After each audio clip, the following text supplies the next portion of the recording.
for joining us. I'm your host, Renee Tejas, hoping your 2013 is off to a good start. Well, most folks know that composting is the process of turning your food and yard scraps into rich, fertile organic matter that can do things like feed your garden. Compost literally consists of decaying matter and therefore may not always be pleasant to deal with, which can be one of the downsides of home composting. Well, some lucky folks won't have to worry about that any longer. We all know that Austin Resource Recovery currently provides its customers with weekly curbside collection of yard trimmings, trash, including that greasy pizza box. But now about 7,900 homes won't have to compost themselves. That's because they're part of a one-year pilot program in which the city will pick up organics, including food scraps such as cooked or raw meat, grass clippings, and small branches, along with food soiled paper like coffee filters and, yes, that pizza box. The program is called Organics, and the test homes received a green organics cart for the materials, which the city will collect and help turn into nutrient-rich compost. When I first started here, we had just started with the cart system. Prior to that, it was everyone just put their metal container or plastic container or their bags out by the curb and as much as you wanted, and it was just throw it away.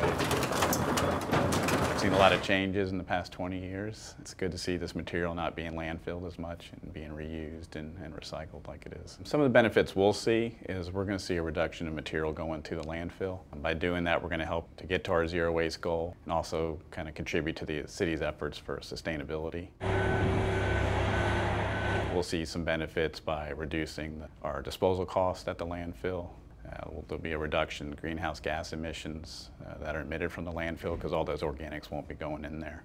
Plus, we'll be generating a compost product that citizens can reuse in their gardens and yards.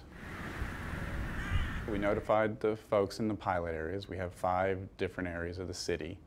One for each of our service days, so Monday through Friday. Each area is about 1,600 homes, give or take. A total of about 7,900 people are involved in the pilot. Right now we're probably looking at about a 3-year program rollout, and based on what we find out from this first pilot, we'll make adjustments to the program.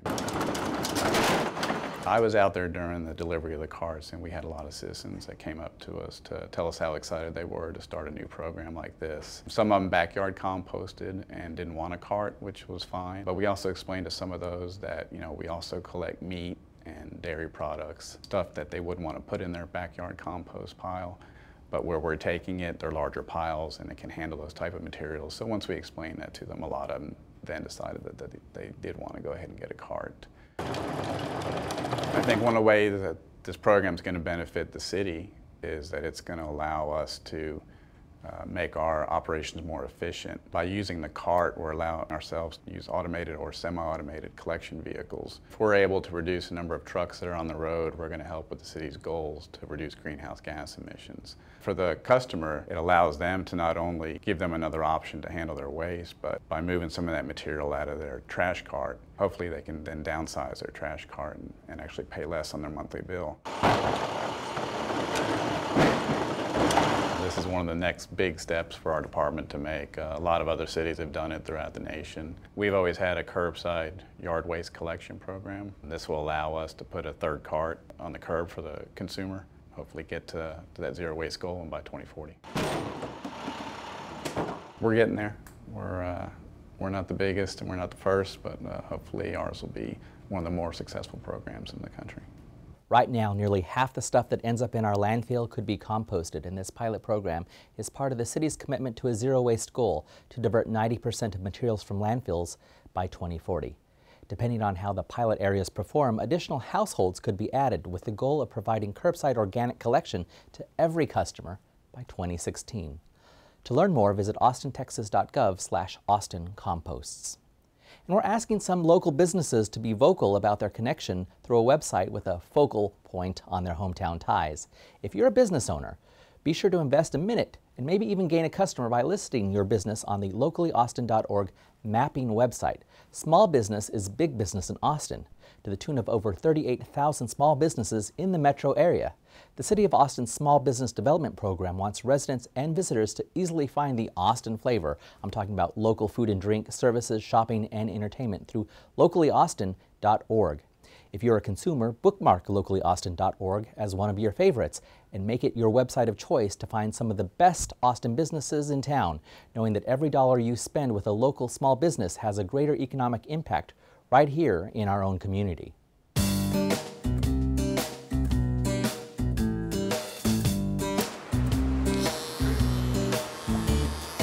My business partner and I opened the first Dirty Dog 9 years ago, 2004. Dirty Dog started out as strictly self-serve, where we give them everything they need to wash their dogs. We give them everything a groomer would use, basically. So the tubs are raised up at their level. They don't have to bend over. We have stairs to get the big dogs in. There's tie downs so they can't jump out and hurt themselves. Shampoo, conditioner, ear wash, towels, dryers. We have aprons to keep the people dry-ish, depends on the dog. Everything really basically you need to be able to come in and quickly and easily wash your dog, get them cleaner than you can with a cold hose in the backyard, and then they leave the mess here. So they're not having to scrub their bathroom ceilings, chase them around the backyard with a hose, and it's just really simple, quick and easy. A lot of people think of it as a way to spend time with their dogs. We pretty quickly discovered that not everyone wants to do it themselves. So then we added full service grooming where people can make an appointment and drop off and we'll do it all. We do all the dirty work for you. Being a small business owner, you just really never know what your day is going to entail. It's different every single day. Even at that first store, we thought we were gonna have a lounge where people could come and have coffee with their dog. And so we bought furniture from Goodwill and we recovered it. We had this whole lounge area, and then the first dog that walked in peed on one of the pieces of furniture, so very quickly had no lounge. Alicia and I had very, very little money.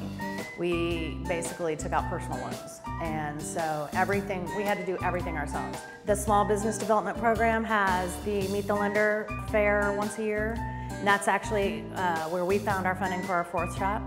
Their whole being relies on small businesses being successful so that they can continue to do what they do. So they're really there to help you succeed. For us, the Small Business Development Program has been like a little band of angels.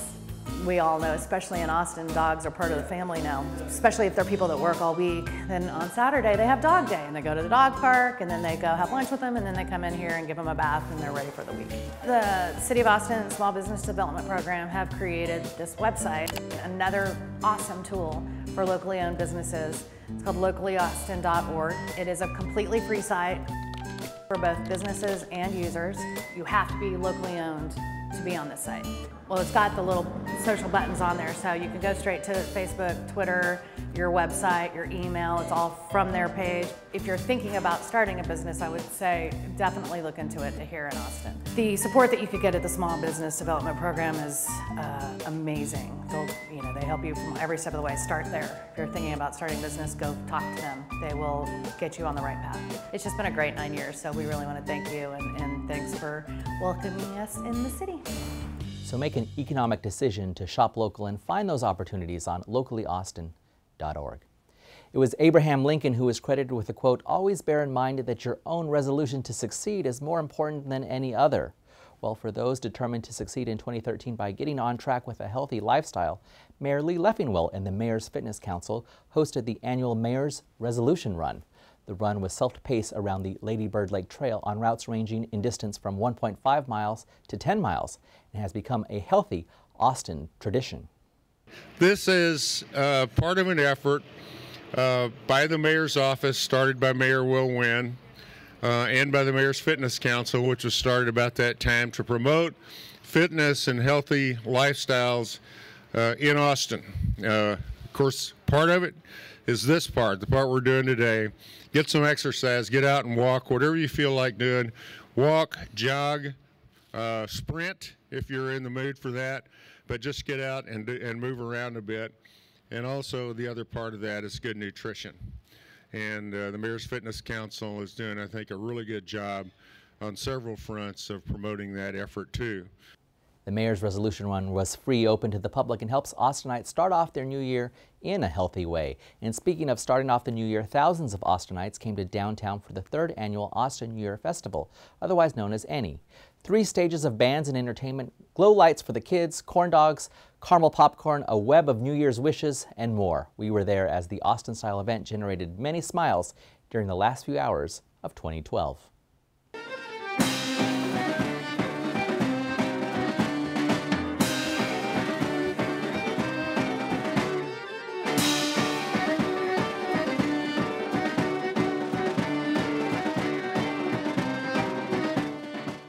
It worked out fine. It was cool, but not too cool, and it was just misty when we showed up and cleared off. It was beautiful.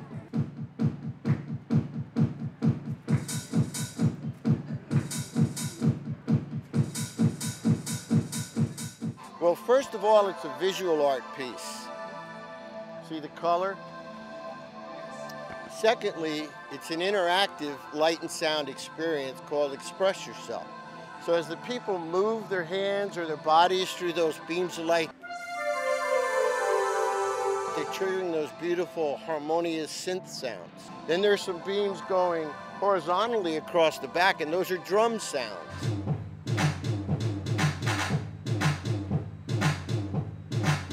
Incredible opportunity I've had, and I'm really grateful to the city of Austin to give me this opportunity.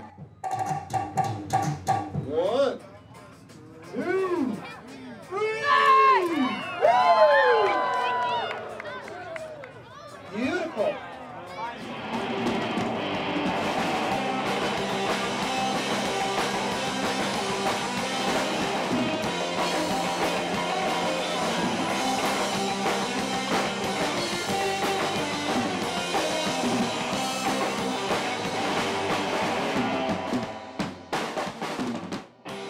Welcome to the Web of Wishes.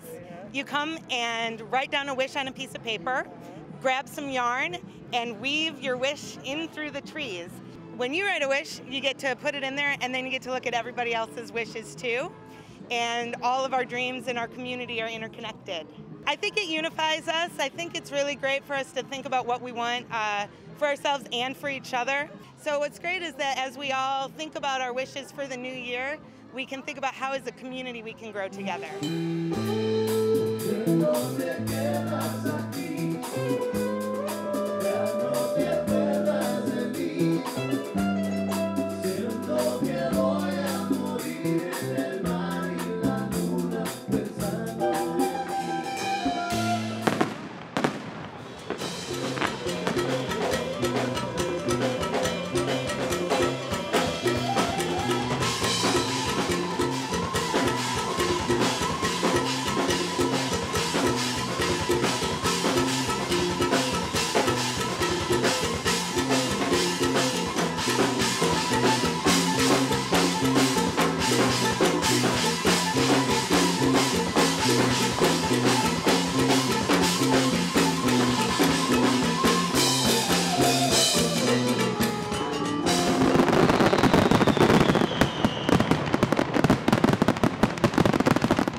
The food was great, as were the fun and fireworks, which were free, and you can't beat that. Hey, that's all for this edition of CityView. I'm your host, Renee Tejas. The next episode will be Friday, January 25th. Thanks for watching.